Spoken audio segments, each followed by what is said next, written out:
But from my perspective, by the way, who do you think among the players that are set to leave, set to leave us? Number two, actually want us to win it big, not just win it, but they want us to win it big, just prove a point that we are still here and we are still the Arsenal. Yeah, so yeah, man. Scores, I'm looking at 5-0. Yeah. Reckless talk. Son of a Gustin. Hey, reckless talk. But I got expensive habits. Don't step in salt. I'm a real one, check my fabric. Arsenal versus Wolves. Yeah.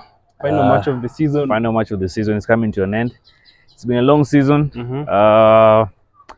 Yeah, so there's so much going on by there. Doing the Xhaka is leaving. Xhaka's last game at the Emirates. Last game.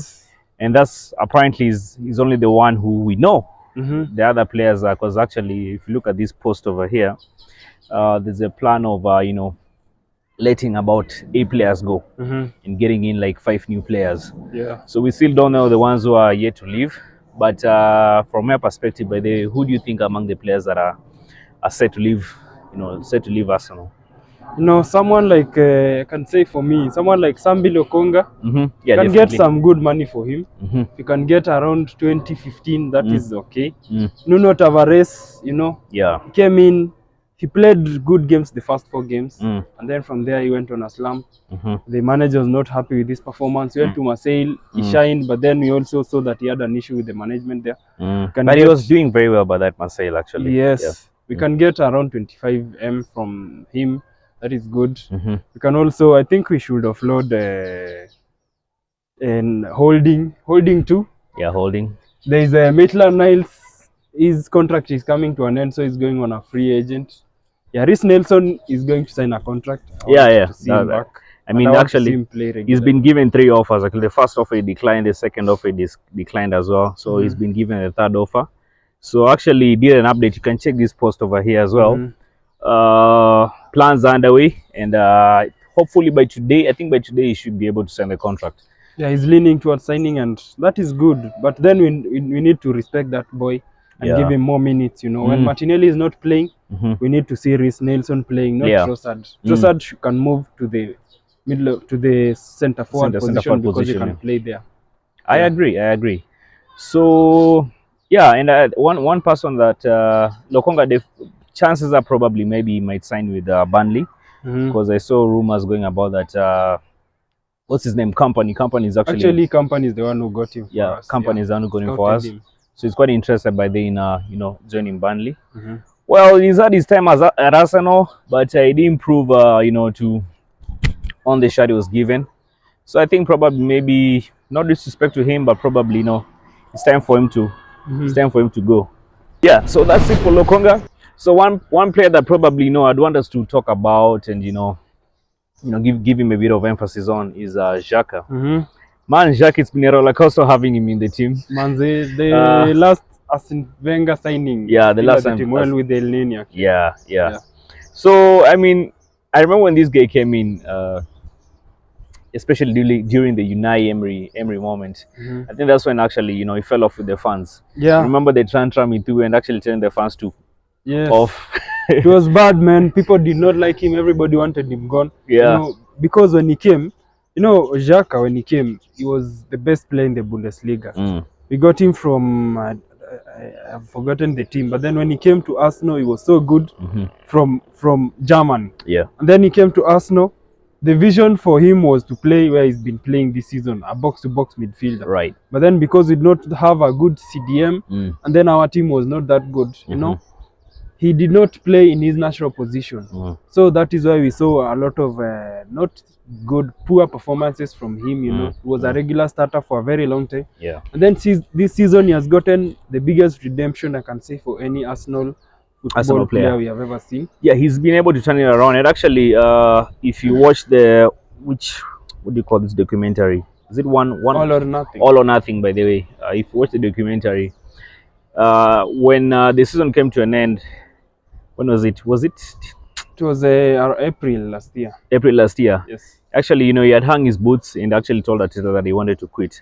But then I remember Arteta told him that, okay, you do this, you stay with me for a bit of while. then if things don't work, then you might as well just pack and leave. And I think that was actually the transformation. That was the changer. That was the changer over there, because that's when actually he's done as well actually this season. And I'm really sad that he's leaving without actually winning the Premier League. If there's any player that I really wanted by them to win the Premier League, was Xhaka. But respect to him, I think he's done his time. He's contributed. Thank you for your contribution, Xhaka. He's been a good captain actually. Yeah, he's been and a mentor for these young players. Yeah, and actually, he's been one of those players actually. For the longest time, by the way, we've been lacking balls in the team. We've been lacking balls. Yeah. Xhaka is the kind of player who you didn't just bring nonsense to him. He was tough mentally. And well, that got him into trouble most of the time, because the red cards he got. Some of them actually very unfair. The reputation that they had. But this season, by the way, it's sad to see him leave without actually winning the Premier League. But he's done his part. He's made his contributions. Give us a lot of joy. Gave us a lot of joy. Yeah. So that is something. Yeah. So him actually, this game, it would be great actually seeing him score. And the fans at the stadium need to shout his name the whole game, man. And they need to back him. They need to back him. A standing ovation. Yeah, they actually need to give him a standing ovation. Yeah. So I don't know. Before I catch you, actually, you are saying something, by the way. Yeah, I was saying that Xhaka has been the leader, which you said already. On time management, on telling these boys that they are not bigger than the club. Keeping them in check and keeping them with that disciplinary head, being disciplined, following the routine, being on time, and that is kudos to him, because if you don't have someone like that in your team, then your team is not headed in the right direction. Sometimes you need the players who step in the big shoes and take responsibility and guide these younger players. All right, Reiss. So that's it. That's about Xhaka. So let's talk about the Wolves game. The last game. I mean, what are you looking at? Hell of a season, man. It's been hell of a season. Yeah. It's been hell of a season. And your thoughts on the game? What do you make of the game? Do you think it's one of those games that we need to, Okay, it's more of like, for me, it's more of like, a game that doesn't. And actually looking at the games being played tomorrow, because tomorrow is when the season is coming to an end. Last day. Yeah, last day. It's more of like those games that they really don't mean anything.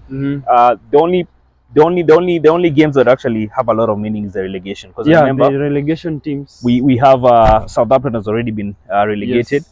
Then Leicester, Leeds, and Everton. Remember Nottingham. Everton? And Everton. No, Nottingham is out of relegation. Bro, that's Everton, it was our game that kept them in the league, man. But the ones who handed them over. Man, we've been handing over things, man. We've been handing over. We handed over to Man City. We handed over to Nottingham. But I'm glad actually Nottingham Forest stayed in the league, because people don't know, but if you've been watching football for some time, actually, but the Nottingham has actually even gone ahead and actually even won the Premier League, if I'm not wrong. They have the Champions League. They actually even have the Champions League. They're a big team in the they're big UK. Team. Yes. Yeah, they're quite a big team. Probably, maybe I think the management has not been, doing well. But they're actually a big team. So it was actually great, actually, seeing them not getting relegated. Not getting relegated. Yeah. So Wolves actually out of relegation as well. Yeah. But your thoughts on what do you make of the game? What do you make of the game tomorrow? What are you looking at? Coming off 2 back-to-back defeats, one at home and one away. Yeah. That is going to be a crucial game. I think at home, last game of the season after such a roller coaster of a season, from the Bournemouth game when we did some comebacks, great comebacks, Then now coming home, last day, final day, Wolves is not relegation threatened. Yeah.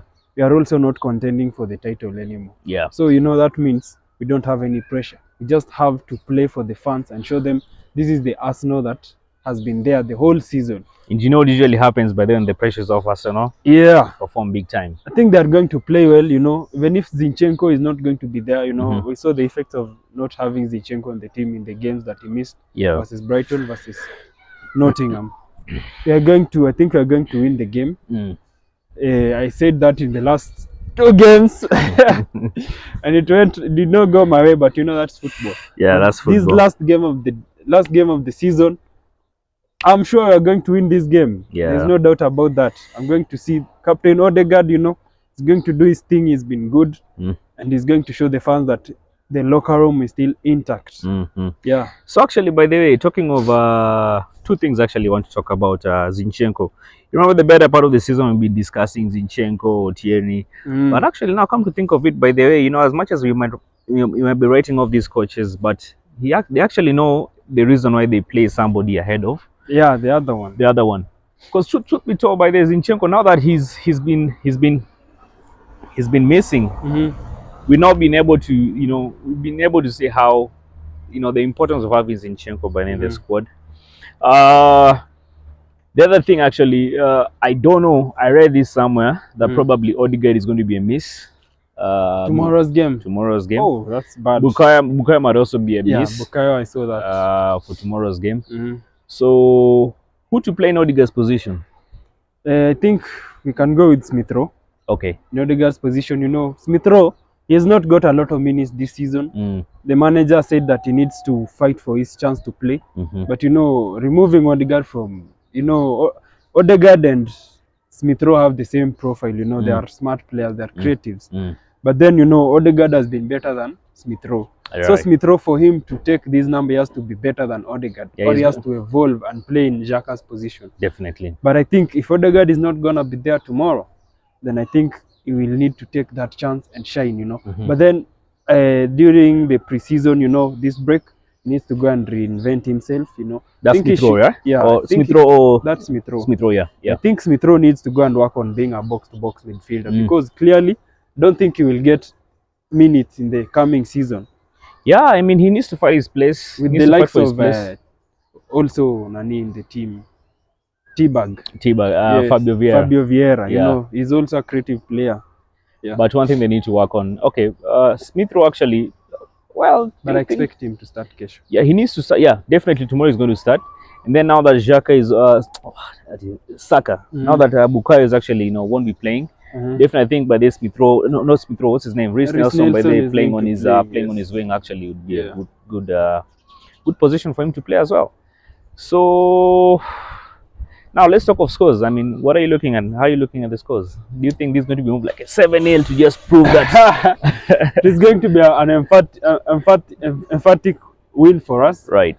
I can give it a scoreline of 3-0. 3-0. Yes. We've been conceding at home, but I don't think we'll concede tomorrow. Yeah. Because the fans will be here.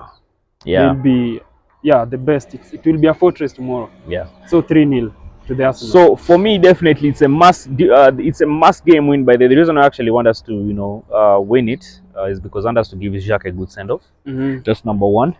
Number two, actually want us to win it big, you know, just win it they want us to win it big, you know, just prove a point that, you know, we are still here and we are still the Arsenal. So yeah, man. Scores, I'm looking at 5-0. Yeah. I'm thinking we're 5-0. And then we're at home. So I mean we have all the odds in our favor. So 5-0 for me. Yeah. Yeah. So man, that's it. If you're new here, ensure you like, share, subscribe, and we'll be seeing you guys on the next one. Yeah. Come on, you Gunners. Yeah.